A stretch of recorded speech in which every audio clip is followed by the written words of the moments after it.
بسم اللہ الرحمن الرحیم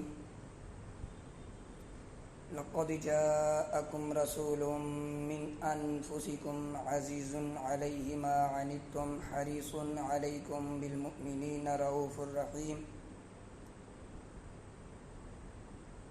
لقد جاءکم رسول من انفسکم صدق اللہ العظیم وصدق رسولہ النبی الکریم۔ آج ہماری محفل میں جس بات کا تذکرہ ہے وہ ہے نبی علیہ الصلاۃ والسلام کا نسب مطہر۔ اس حوالہ سے میں نے قرآن مجید کی سورۃ التوبہ اس کی آخری 2 آیات میں سے پہلی آیت اس کی تلاوت کرنے کا شرف حاصل کیا ہے۔ اسے 2 طریقے سے پڑھا جاتا ہے۔ لقد جاءکم رسول من انفسکم، انفسکم کے ساتھ بھی پڑھا جاتا ہے اور انفاسکم کے الفاظ سے بھی پڑھا جاتا ہے۔ جب انفاسکم کے حوالے سے کہیں تو یہ شجر نسب کے حوالے سے ذکر کیا جا رہا ہے، تو اس حوالے سے یہ ایک حدیث مبارکہ ہے جس کے اندر نبی علیہ الصلوۃ والسلام نے اسی آیت مقدسہ کو تلاوت فرمایا اور اپنے شجر نسب کا حوالہ دیا، اور جس کے اندر یہ ارشاد فرمایا کہ آپ علیہ الصلوۃ والسلام نے فرمایا کہ میں باعتبار حسب و نسب کے تم سب سے افضل اور بہتر ہوں۔ میرے آباء و اجداد حضرت آدم علیہ السلام سے لے کر آپ نے فرمایا مجھ تک کسی نے زنا نہیں کیا، سب کے سب نکاح کے ذریعے شادی کر کے پھر انہوں نے نبی علیہ الصلوۃ والسلام تک یہ شجر نسب پہنچایا ہے، اور یہ ابن مردویہ کی روایت میں سے ہے۔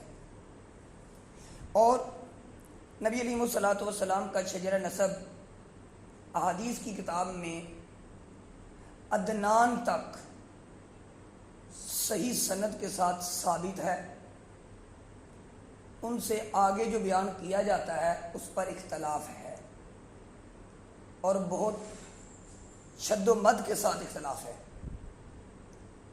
امام بخاری رحمۃ اللہ علیہ نے بھی جو بیان کیا وہ بھی عدنان تک بیان کیا، البتہ انہوں نے اپنی تاریخ میں وہ حضرت اسماعیل علیہ السلام تک پہنچایا ہے، لیکن جب بخاری شریف میں لکھا تو عدنان سے آگے نہیں گئی، لیکن جب اپنی تاریخ میں لکھا تو اس تاریخ میں اسماعیل علیہ السلام تک پہنچایا ہے، تو اسماعیل علیہ السلام سے مراد ابراہیم علیہ السلام تک پہنچ گیا۔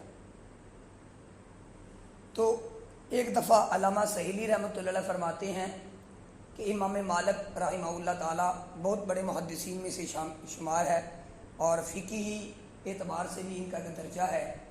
ان سے کسی نے سوال پوچھا نبی علیہ الصلوۃ والسلام کے سلسلہ نسب سے، اور ذکر کیا کہ اگر کوئی چاہے کہ اس کا سلسلہ نسب حضرت آدم علیہ السلام تک پہنچتا ہے تو فرمایا ناپسند فرمایا۔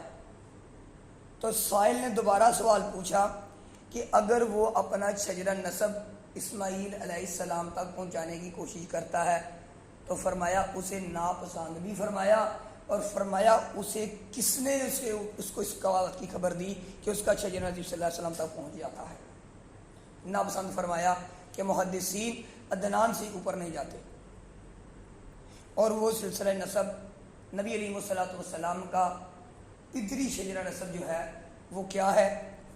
سیدنا و مولانا محمد صلی اللہ علیہ وعلا آلہ وسلم بن عبد اللہ بن عبد المطلب بن ہاشم بن عبد مناف بن قصی بن کلاب بن مرہ بن کعب بن لوئی بن غالب بن فہر بن مالک بن نضر بن کنانہ بن خزیمہ بن مدرکہ بن الیاس بن مضر بن نزار بن معد بن عدنان، یہ بخاری شریف کے اندر موجود ہے۔ اور باقی حدیث کی کتابوں کے اندر بھی موجود ہے، لیکن بخاری شریف حدیث کی بڑی کتاب ہے۔ لیکن امام بخاری نے جب اپنی تاریخ میں لکھا، جس کو حافظ عسقلانی رحمۃ اللہ علیہ نے بیان فرمایا کہ عدنان کے آگے کیا ہے؟ عدنان بن عدوف بن المکوم بن طارح بن یشجیب بن یعرب بن ثابت بن اسماعیل علیہ الصلاۃ والسلام اور بن ابراہیم علیہ الصلاۃ والسلام، یہاں تک پھر بھی ایک شجر نسب ملتا ہے جو امام بخاری کے حوالے سے۔ اس کے علاوہ جو حضرت آدم علیہ الصلاۃ والسلام تک پہنچایا جاتا ہے، اس کے اندر بہت زیادہ اختلاف ہے، بہت زیادہ اختلاف ہے، اور اس کے اندر جو راوی بیان کرنے والے، جو پہنچانے والے ہیں، جو یہ نسب کو لکھنے والے ہیں، ان پر بہت زیادہ جرح کی جاتی ہے۔ اس لیے علماء کا جو اتفاق ہے اور وہ بیان کرنے کے لیے زیادہ ذکر فرماتے ہیں، وہ یہیں تک ہے کہ بہتر یہی ہے کہ عدنان تک، اور بہت زیادہ کرنا ہے تو اسماعیل علیہ السلام، ابراہیم علیہ السلام تک یاد کیا جائے، اور اس کا یاد کرنا باعث برکت ہے۔ بلکہ ایک جگہ پر یہ بھی سنا گیا کہ جو اتنے شجر نسب کو یاد کر لیتا ہے نبی علیہ السلام کے نام مبارک کو، تو اس پر جنت واجب کر دی جاتی ہے۔ جیسے کہ ایک حدیث مبارکہ میں ہے کہ نبی علیہ السلام نے فرمایا اللہ رب العالمین کے 99 نام ہیں، اور اس کے علاوہ بھی بہت سارے ہیں، لیکن 99 نام ہیں، جو اللہ کے 99 نام کو یاد کر لیتا ہے وہ جنت میں ضرور داخل کیا جائے گا۔ تو نبی علیہ السلام کا مادری سلسلہ نسب سیدنا و مولانا محمد صلی اللہ علیہ وعلا آلہ وسلم ابن آمنہ بنت وہب بنت عبد مناف بن زہرہ بن کلاب بن مرہ۔ کلاب پر جا کر آپ کا مادری اور پدری سلسلہ ایک ہو جاتا ہے، 3 سے چوتھے واسطے کے بعد جا کر ایک ہی ہو جاتا ہے۔ تو نبی علیہ السلام کی ان آباء و اجداد کے حوالے سے تھوڑا تھوڑا تذکرہ کہ عدنان سے لے کر نبی علیہ السلام تک یہ شجر نسب کے حوالے سے جو جو بیان کیا گیا ہے، جو سیرت کے اندر تذکرہ کیا گیا، ان میں عدنان یہ قیدار، اسماعیل علیہ السلام کے ایک بیٹے کا نام تھا قیدار، ان کی اولاد میں سے ہیں۔ کیا نام تھا؟ قیدار، قاف 2 نقطہ یہ دال الف ری، قیدار ان کی نسبت سے ہیں۔ اور حضرت ابن عباس رضی اللہ تعالیٰ عنہ فرماتے ہیں کہ یہ دین ابراہیمی پر تھے۔ معد، میم کے اوپر زبر ہے اور دال کے اوپر شد ہے، معد۔ بڑا یہ بڑے بہادر تھے، اور بہادر بھی ایسے تھے کہ جنگجو تھے، اور ساری عمر ان کی بنی اسرائیل کے ساتھ لڑائی کرتے کرتے گزر گئی ہے، ساری زندگی۔ اصل میں یہ چھوٹے تھے، ایک لمبا واقعہ ہے ان کا۔ تو پھر اس وقت کے جو نبی تھے اللہ تعالیٰ، اس وقت ان کی عمر 20 سال تھی، تو اللہ رب العالمین نے ان نبی کو حکم دیا کہ معد کو آپ اپنے گھوڑے پر سوار کر لیں۔